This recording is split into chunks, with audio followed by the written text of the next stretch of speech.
अऊज़ु बिल्लाहि मिनश्शैतानिर्रजीम बिस्मिल्लाहिर्रहमानिर्रहीम इय्याका नअबुदु व इय्याका नस्तईन।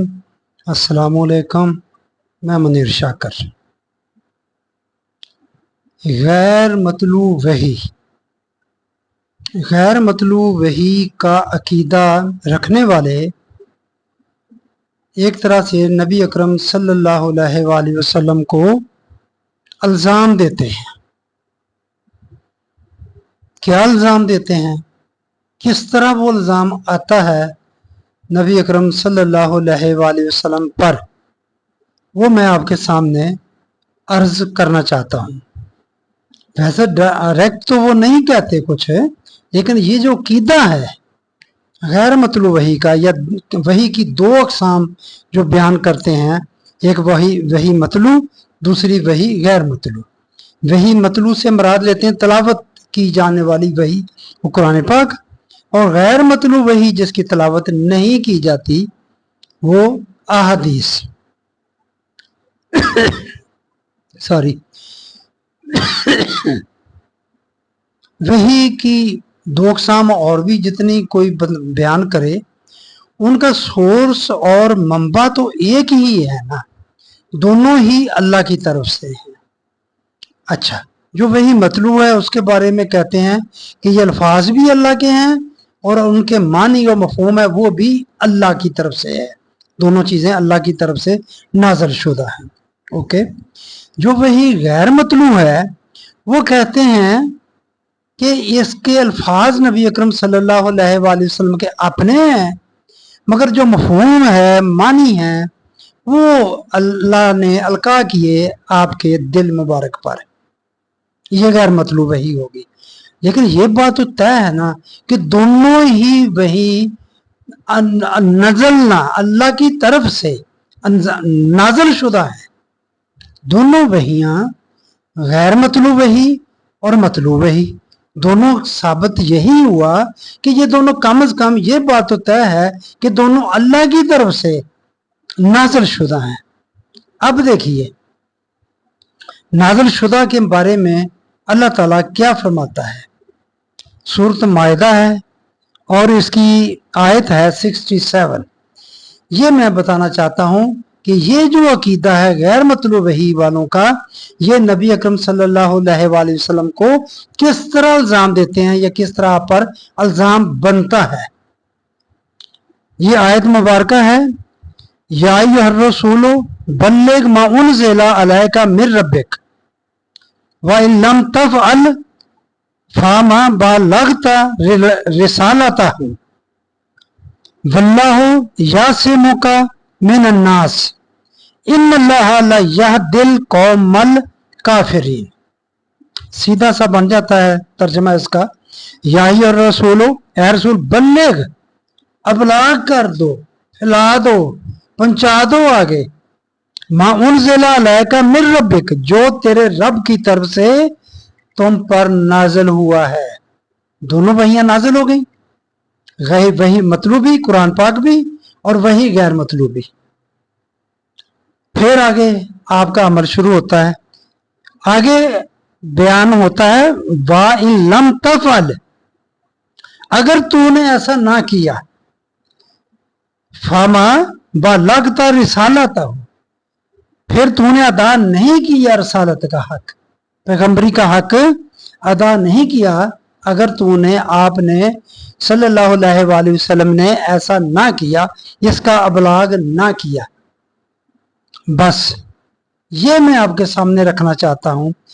अब यहां उनज़िला का लफ्ज़ है, जो भी तुझ पर नाज़िल हुआ, और ये गैर मतलू वही का अकीदा रखने वाले ये तय है कि वो भी ना मानते हैं कि ये भी नाज़िल हुआ, इल्का हुआ, ये भी वही की एक तरीका है।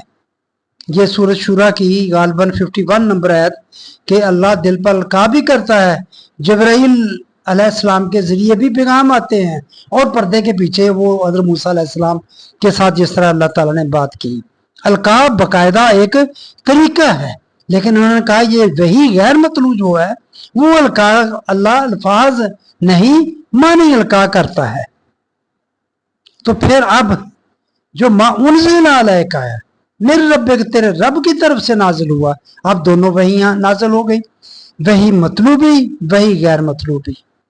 आगे भाई लम तफल, अगर तूने ऐसा ना किया, बलाग इनका ना किया, फामा बलगता रिसालता हूँ, हक़े रसालत अदा नहीं किया, तो फिर आपने अहादीस का बलाग कहाँ किया, ये बता दें आप। ये है वो इल्ज़ाम जिसका मैं जिक्र करना चाहता हूँ। आपने तो इसका बलाग नहीं किया, आपने ये तो नहीं लिखाई जिस तरह कुरान को लिखाया गया है। रवायात के मुताबिक ही मैं आपके सामने अर्ज करना चाहता हूँ। कहा जाता है रवायात में कातबीन वही थे, 26 थे, 25 थे, 24 थे, जितने भी थे कातबीन वही थे जो कुरान पाक को लिखते थे।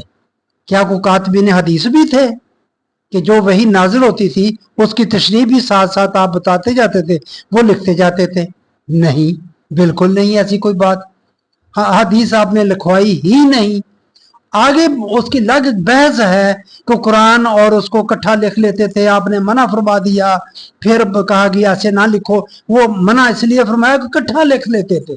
क्या इकट्ठा लिख लेते थे? कहीं कोई सबूत रवायात में कि आपने ये रवायत परस्त जो रवायत पसंद है, ये बात वो कहते हैं कि तीसरी हिजरी सदी में इस पर काम हुआ, और काम शुरू किया उसने उमर बिन अब्दुल अजीज ने, बाकायदा तौर पर जमा करने का, जमा और तदवीन का काम, कि जहां जहां किसी लोगों ने अगर को लिखी हुई है अपने तौर पर तो उनको इकट्ठा कर लिया जाए। आपने तो नहीं लिखवाई, आपने लिखवाई हुई का तो कहीं भी सबूत नहीं है। अगर आपने लिखवाई होती तो जिस तरह कुरान पाक को लिखवाया जाता इस तरह तो वही लिखवाई जाती। जिस तरह मौदूदी साहब फरमाते हैं कि कुरान पाक जब नबी अकरम सल्लल्लाहु अलैहि वसल्लम का इंतकाल हुआ तो उस वक्त वो थैले की सूरत में था, एक हड्डियों पर, पत्तों पर, पार्चों पर, कुछ चीजों पर लिखा हुआ, इस तरह की थैले की शक्ल में था। तो कम से कम ये हदीसें भी थैले की शक्ल में होती। ये है वो इल्जाम कि ये इस आयत के तहत फिर ये बनता है कि नबी ने रसाल अबलाग का हक अदा नहीं किया जो कुछ आप पर नाज़िल हुआ। हक फिर ही अदा होता बनता है कि अगर वो थैले की सूरत में अहादीस भी साथ थैला पड़ा होता, जिस तरह कुरान का थैला पड़ा हुआ है उस तरह हदीस का थैला भी पड़ा होता। तो ये मैं अर्ज करना चाहता हूं कि ये जो अकीदा है, इसलिए मेरे भाइयों ये बातिल अकीदा है, ये नकबजानी दीन में लगाई है, दीन को खराब कर दिया है इसने। ये अगर हदीसें दीन का हिस्सा होती या नाज़िल होती या दीन में हुज्जत होती तो नबी अकरम सल्लल्लाहु अलैहि वसल्लम इनके साथ भी कुरान जैसा मामला फरमाते। और इस आयत के तहत जो भी आप पर नाज़िल हुआ उसका बलाग करना आप पर फर्ज था। फिर अगर नहीं किया, अगर वही थी तो फिर आप पर इल्जाम आता है। आप बताएं आता है या नहीं आता है?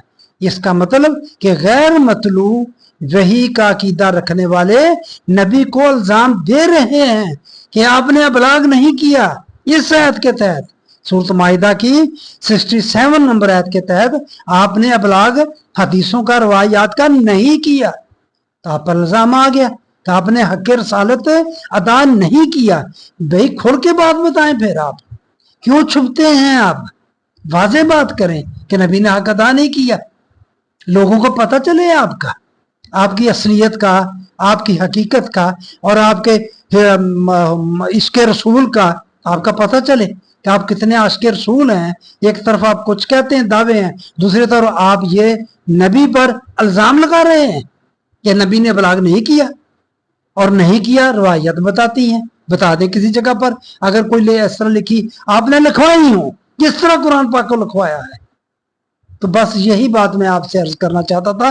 देखिए ये बातिल कीदे आगे किस तरह मामलात को खराब करते हैं, फैलाते हैं। कैसे भी आप बात बना ली कि एक गैर मतलूब वही है और उसका अलका मानी का अलका अल्फाज मानी को किस तरह कर लिया। बस इतनी बात थी, بات لمبی نہ ہو جائے تاکہ آپ کو الجھن نہ ہو، صرف یہ میں کہنا چاہتا ہوں کہ غیر مطلوب وحی کا اگر آپ کا عقیدہ ہے تو آپ نبی اکرم صلی اللہ علیہ وآلہ وسلم کو یہ سورۃ مائدہ کی 60 نمبر جو 67 آیت کے تحت آپ الزام دے رہے ہیں کہ آپ نے ابلاغ نہیں کیا اس کا، یہ آپ الزام دے رہے ہیں، اور نبی کو جب الزام دے رہے ہیں تو آپ کے ایمان کی کیا حالت ہوگی اور آپ کے اعمال کی کیا حالت ہوگی، جس کا مجھے یہ بتانے کی ضرورت نہیں ہے۔ آپ خود ہی اپنے گریبان میں جھانکیے اور اپنی ادائیں خود ہی دیکھ لیجیے کہ آپ کیا کہتے ہیں اور کیا مطلب بن رہا ہے۔ مہربانی، آپ نے بات سنی۔ السلام علیکم ورحمۃ اللہ۔